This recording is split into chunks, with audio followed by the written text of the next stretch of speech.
디지몬 시커즈 팬 낭독극 제 1장 에이지 9번가의 늑대. 도쿄 전내대학은 과학기술과 국가의 미래를 짊어지는 이과계 학생들을 우대하고 후원하기 위한 정부의 주요 정책으로서 설립되었다. 역사는 짧지만 정보공학 분야에서 가장 높은 수준의 연구와 실적을 자랑하는 곳이다. 다국적 도시 도쿄의 새로운 중심이 된 델링구라는 입지. 글로벌 기업, 이른바 빅테크 기업 취업에 좋다는 평가도 있어 나날이 수험생들에게 인기가 높아지고 있다. 그 전뇌대 델링 캠퍼스 근처에 또 다른 시설이 있다. 아바딘 일렉트로닉스, 통칭 A24. 전자단말기, 네트워크 기기, 반도체 설계 등을 전문으로 다루는 1위 기업이다. 아바딘 일렉트로닉스 델링구 디지털 연구소, 통칭 DDL은 A24의 연구 개발 거점이었다. DDL 1층 로비는 AG가 상상했던 것보다 단순했다. 접수처와 흔한 대기용 벤치, 벽면의 대형 디스플레이에서는 A2의 선전이 아닌 대초원, 밀림, 극지방, 대산맥, 강을 따라 흐르는 단풍잎, 땅속과 동굴같이 사계절이 내려앉은 자연 환경 영상이 그저 떠내려가고 있었다. 디지털 연구소는 연구시설이니까 A 본사는 아예 외딴 곳이고, 완면한 곡면으로 구성된 연구소 외벽은 녹색빛을 띠었고 회사 로고나 이를 알 수 있는 간판 같은 것도 없었다. 지나가는 사람들은 옆에 있는 전뇌대 쪽 건물이라고 생각할 수도 있을 정도였다. 에이지는 유리에 비친 자신을 바라보았다. 여느 때와 같은 편안한 복장이다. DDL에서 근무할 때에는 이런 캐주얼한 옷도 가능한 것 같지만 여기서 일하고 있는 것은 빼어난 두뇌를 가진 엘리트들 뿐일 것이다. 고졸 아르바이트생은 어울리지 않는다. 하지만 에이지는 주눅들지 않고 터벅터벅 접수처로 걸어간다. 그렇다. 일이었다. 안녕하세요. 에이지가 친근하게 다가가 인사한다. 접수처의 여직원에게. 네? 뭐지? 이 수상한 젊은이는? 하고 그녀가 눈으로 말했다. 배달용 배낭이 없는 것을 보고 음식 배달이 아닌 것은 알았을 것이다. 아하, 착각해서 잘못 들어온 대학생이나 행인이 가끔 있다. 분명 이 사람도 그럴 것이라고 생각했을 것이다. 약속이 있는데 이 태블릿 쓰면 되나? 연구시설쯤 되면 기업 비밀 정도는 가지고 있다. 맞은편 문에는 떡 벌어진 경비원이 몇 명 채워져 있었다. 만약 이곳이 미국이었다면 권총 하나쯤은 가지고 있을 것 같은 그런 삼엄한 분위기였다. 네, 그러시면... 어리둥절해하는 목소리도 귀엽다. 목덜미에 걸친 잘록한 볼륨의 짧은 머리. 연구소답게 수수한 사무원 스타일이지만 작은 얼굴에 목과 어깨가 탐스러워 가만히 있기만 해도 인기 있을 것 같은 타입이었다. 성명 칸에는 본명을 적어야 하는 거야? 나 이럴 때는 다른 이름을 쓰는데. 실례지만 작가나 연예계 쪽 분이신가요? 아니, 예명이나 필명 같은 것이 아니다. 에이지는 많은 크래커가 그러하듯 일할 때는 크래커 네임을 쓰고 있다. 괜찮으시다면 본명으로 적어주세요. 나가스미 에이지. 전화번호나 약속 시간은 용무 있음 상담 신청하면 돼? 하츠네 씨. 에이지는 상대의 이름표를 보며 말했다. 갑자기 친한 척은 하지 말아주세요. 그럼 하츠네 치로. 접수원 하츠네의 관자놀이가 실룩거린다. 상담이시라면 이쪽에 귀사의 아직 회사를 차리지는 않았는데? 그러니까 내 직업은 그러고 보니 그 사람 부서가 뭐랬더라? 진짜 귀찮네. 에이지는 스마트폰을 들었다. 류센지 토모노리 교수.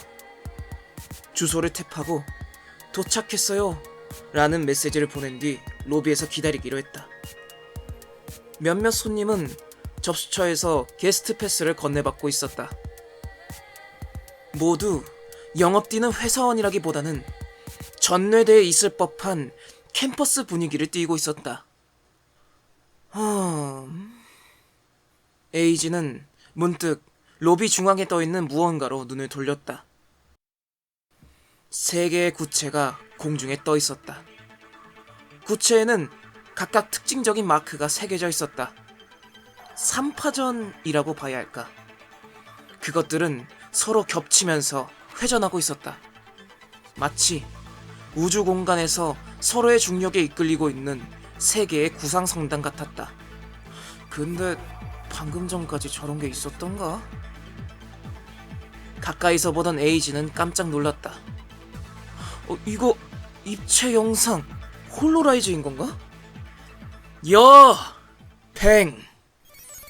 출구 맞은편에서 크래커 네임으로 부르는 소리가 날아왔다. 동시에 3개의 구체는 깨지면서 흔적도 없이 사라진다. 에이지는 돌아섰다. 키는 170cm 정도.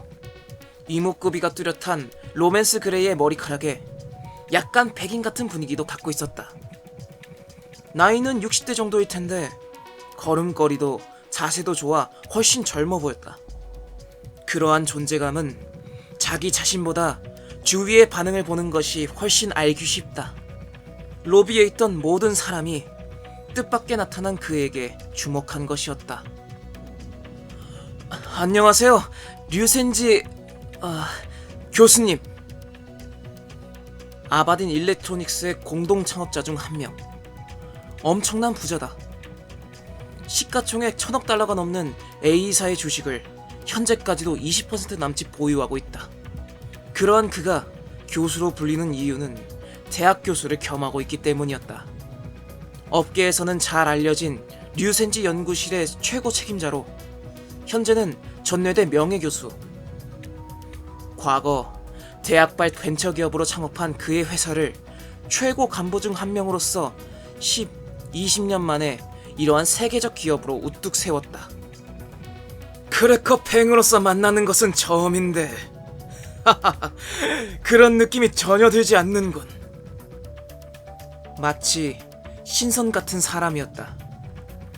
보통 같으면 류센지는 에이지가 쉽게 접할 수 있는 사람이 아니었다. 항상 음성 채팅으로만 얘기하니까요. 나가스미 에이지입니다. 에이지는 다시 한번 자기를 소개했다. 어서 갈까, 팽. 에이지군. 여러모로 귀찮게 해서 미안하네. 그렇지.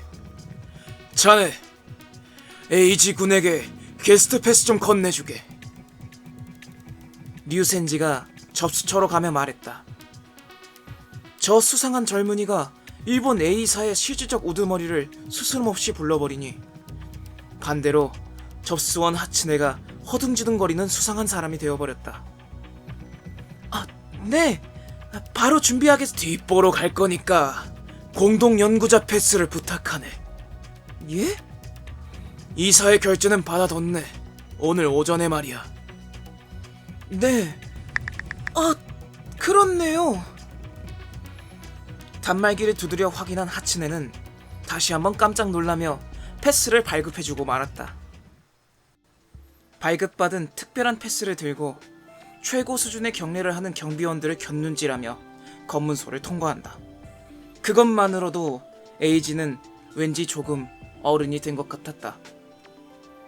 복도를 걷다 보면 지나가는 직원, 연구자들이 류센지에게 인사를 건넨다. 에이지는 그 뒤에 착 달라붙어 두리번거리며 굽신거렸다. 그건 그렇고 왠지 기분이 너무 좋았다. 류센지 교수님은 왜 교수인 건가요? 사장이나 부사장, 회장님이 아니라요. 대학 교수가 적성에 맞는 거겠지. 연구자 기질이라는 것이다. A사의 경영은 예전 부하들에게 맡기고 있다고 한다.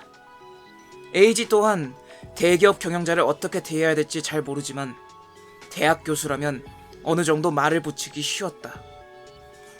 사무실에 들어가기 전에 잠시 보여주고 싶은 것이 있네.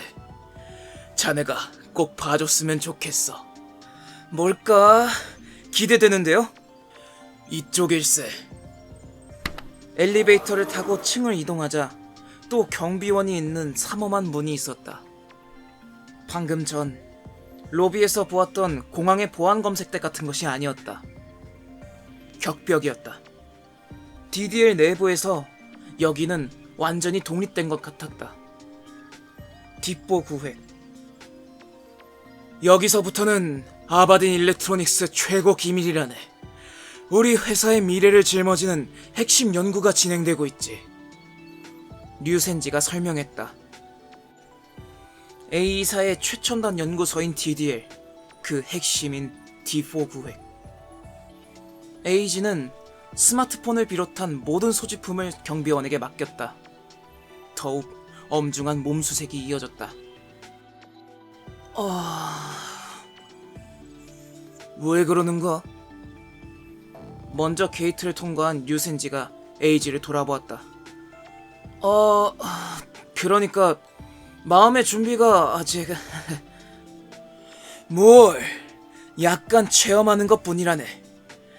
놀이기구는 좋아하나? 즐거운 거예요? 그렇다네. 유전자 조작으로 공룡을 부활시킨다던가 좀비 바이러스를 연구하는 건 아니지만 그런 전개도 재밌겠네요. 류센지의 농담으로 분위기가 풀어지자 에이지는 뒷보 게이트를 빠져나갔다. 거기에는